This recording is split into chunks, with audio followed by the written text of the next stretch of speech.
Hello guys, welcome to our channel. जैसे कि आप सबको पता है कि AIB 17 का नोटिफिकेशन आ चुका है और मे बी नवंबर या दिसंबर तक AIB 17 हो भी सकता है। और जैसे कि आपने हमारी लास्ट वीडियोस में देखा होगा, हम आपके लिए कुछ AIB के पास्ट ईयर्स के पेपर लेके आए हैं।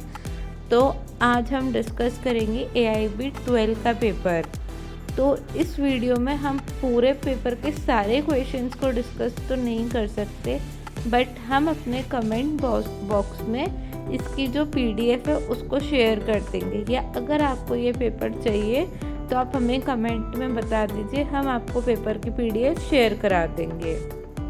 तो आइए स्टार्ट करते हैं। पहला question, the first constitutional amendment was enacted in dash. मतलब इस क्वेश्चन में पूछा गया जो फर्स्ट कॉन्स्टिट्यूशनल अमेंडमेंट है वो कब इनेक्टेड हुई थी, किस ईयर में हुई थी। तो इसका आंसर है आंसर नंबर बी, 1951। जब 1951 था उस टाइम पे हमारी आफ्टर इंडिपेंडेंस के बाद फर्स्ट अमेंडमेंट थी, वो आई थी। सेकेंड क्वेश्चन है, a person instigate any person to do an offence और इलीगल एक्ट और ओमिशन अट्रैक्ट।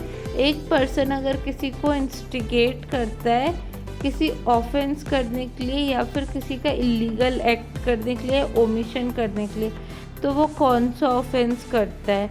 तो वो 107 का ऑफेंस करता है। ठीक है। Then the third question is, a landmark habeas corpus petition was filed during emergency. This is एक जो लैंडमार्क हैबियस कॉर्पस केस है जिसको ब्लैक केस के नाम से भी जाना जाता है इंडियन कॉन्स्टिट्यूशन में at the time of emergency. तो उस केस का नाम क्या है, कौन सा लैंडमार्क केस है हैबियस कॉर्पस का। तो वो केस है ADM जबलपुर वर्सेस शिवकांत शुक्ला। ठीक है। Now the next question is, doctrine of pleasure applies to. जो डॉक्ट्राइन ऑफ प्लेजर दी गई है 310 आर्टिकल 310 ऑफ इंडियन कॉन्स्टिट्यूशन में, वो किसके ऊपर अप्लाई की जाती है। लेजिस्लेटिव के ऊपर, सिविल सर्वेंट के ऊपर, जजेस के ऊपर या कैबिनेट मिनिस्टर के ऊपर। तो वो अप्लाई होती है लेजिस्लेटिव के ऊपर। Now the next question is, under section 321 of CRPC for criminal intimidation which section of IPC is applicable। जैसे कि आप सब ने अब तो आप लोग पेपर देने जा रहे हो तो आपको पता ही होगा जो 320 है वो उसमें लिस्ट बताई गई है ऑफेंसेस की कि कौन कौन से ऑफेंसेस को कंपाउंडेबल हो सकते हैं। तो उसमें यही पूछा गया कि मतलब जो 320 है वो मतलब किस पे अप्लाई होता है। मतलब क्या normally generally we can say कि 300 मतलब जो वो क्रिमिनल इंटिमिडेशन है IPC का वो कौन सा सेक्शन है। तो ये इनडायरेक्ट वे में यहाँ पे एक मतलब दो सब्जेक्ट्स को लेके उन्होंने एक क्वेश्चन को फ्रेम किया है। यहाँ पे आपका 320 CRPC भी आ रहा है और 503 IPC भी आ रहा है। तो जो सेक्शन 503 है वो डील्स करता है क्रिमिनल इंटिमिडेशन से और जो उसकी पनिशमेंट है वो 506 में दी गई है। ठीक है। Now the next question is, permanent account number generally we call PAN. आजकल पैन बहुत ज़्यादा मैंडेटरी हो गया और हर किसी के पास पैन होना भी चाहिए as a ID proof is defined under which act.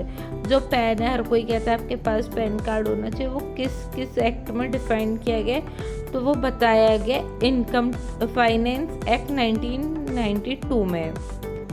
ठीक है। Now the next question is, under section 10 of CPC provides for. Section 10 काय की बात करता है, स्टे की, समनिंग की, एग्जामिनेशनिंग की या सेंटेंस की। तो जो सेक्शन 10 है वो स्टे की बात करता है। ठीक है। The next question is, recovery of specific immovable property. Immovable property की रिकवरी SRA में सेक्शन 5 में बताई गई है और वहीं अगर मूवेबल प्रॉपर्टी की रिकवरी की बात की जाए तो वो आपकी सेक्शन 7 में बताई गई है। ठीक है। देन उसके बाद the next question is, under which of the following sections of the code of criminal procedure police can arrest an accuse without warrant. कौन सा ऐसा सेक्शन है जिसमें जो पुलिस ऑफिसर है वो बिना वारंट के अरेस्ट कर सकता है। तो सेक्शन नंबर 41 है जिसमें जिसके पास पुलिस के पास पावर दी गई है, अगर पुलिस को जिसमें लिस्ट दी गई है अप्रॉक्स 16 केसेस हैं, 16 पॉइंट्स बताए गए इन सारे सर्कमस्टेंसेस में। अगर कभी भी पुलिस को ऐसा लगता है तो वह एक्यूज को अरेस्ट कर सकता है विदाउट किसी वारंट के। The next question is the FIR gives information to, जो FIR की जाती है जो 154 CRPC में FIR की जाती है, तो वो मतलब क्या है, मतलब किस चीज़ की इंफॉर्मेशन है। फर्स्ट मैं आपको बता देती हूँ, जो FIR का फुल फॉर्म है वो फर्स्ट इंफॉर्मेशन रिपोर्ट है। तो वो क्या इंफॉर्मेशन करती है, फर्स्ट ऑप्शन है report to the magistrate about the inquiry conducted by the police officer. Option B है report submitted to the court by the investigation officer in a criminal case. C है the commission of a cognizable crime, और D है none of the above. तो जो first option है वो तो है नहीं, क्योंकि जब आप रिपोर्ट करते हो मजिस्ट्रेट को तो वो कभी भी FIR नहीं होती। सेकेंड ऑप्शन है report submitted to the court by the IO। अगर कोई भी इन्वेस्टिगेशन ऑफिसर आफ्टर जब पूरे उसका मतलब जो रिपोर्ट एक सेंड करता है, जब इन्वेस्टिगेशन होती है, इन्वेस्टिगेशन के दौरान वो एक पूरी रिपोर्ट बनाता है, और वो जब उस रिपोर्ट को सेंड करता है तो उसको बोलते हैं चार्जशीट या चालान, जो 173 CRPC के अंदर बताया गया। तो ये वो भी नहीं है। तो FIR कहता है, FIR एक नॉर्मली कोई भी जब क्राइम हो जाता है या कोई ऑफेंस हो जाता है कॉग्निजेबल, तो आप जब उसके बारे में इंफॉर्मेशन देते हो तो उसको हम FIR कहते हैं।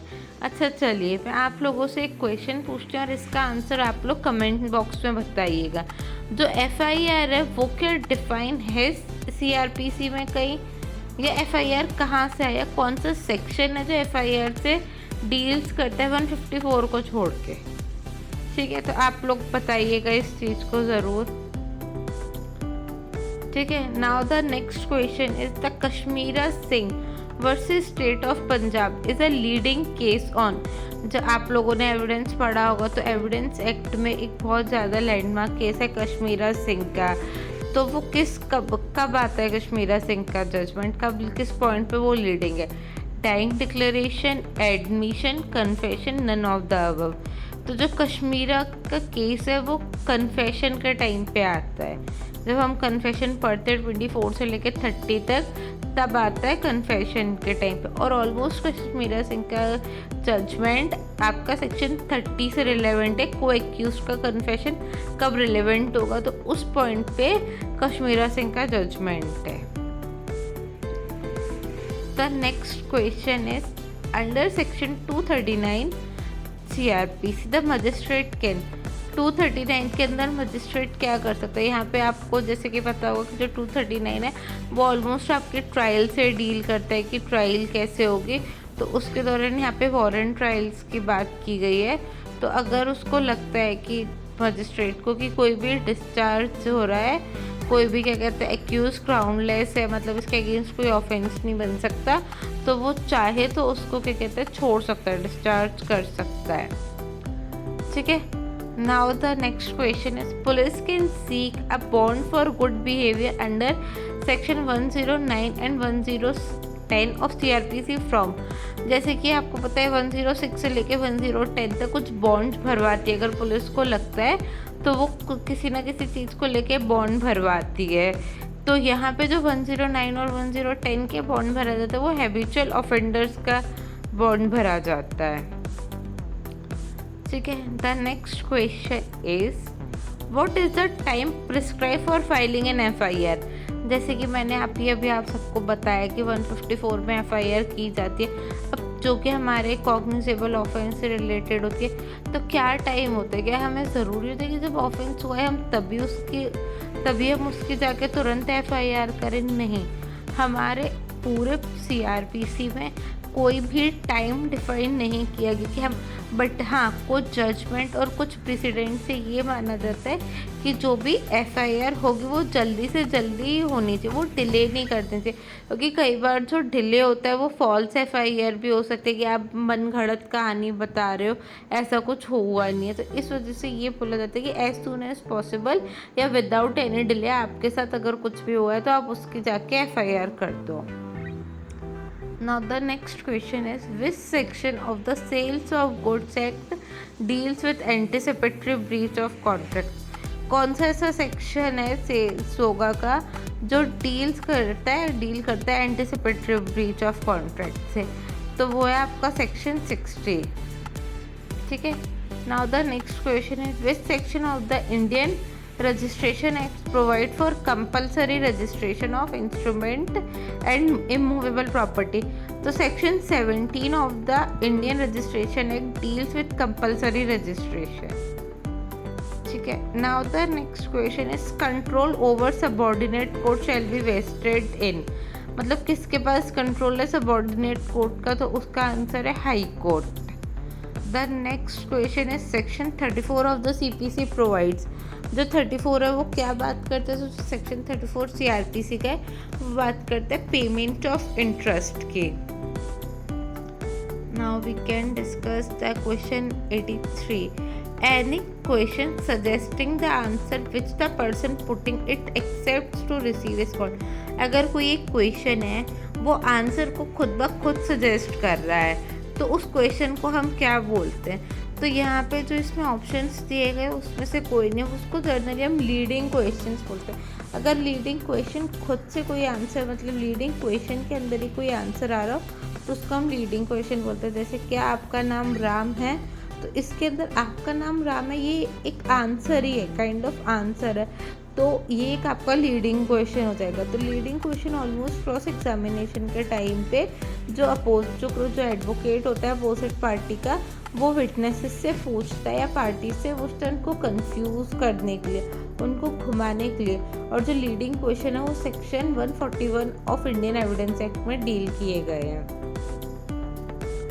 ठीक है. Now the next question is, section 49 of factories act explain about? जो 49 है फैक्ट्रीज एक्ट का, वो काय के बारे में बात करता है? वेलफेयर रूम के बारे में. Now the next question is, एक A find the purse with money not knowing to whom it belongs. He afterward discovered that it belongs to B and appropriate to his own use. A is guilty of.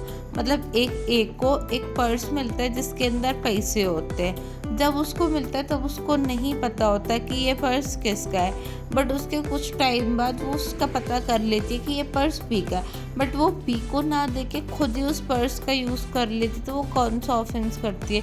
तो जो ए है वो criminal misappropriation का offence करती है. ठीक है.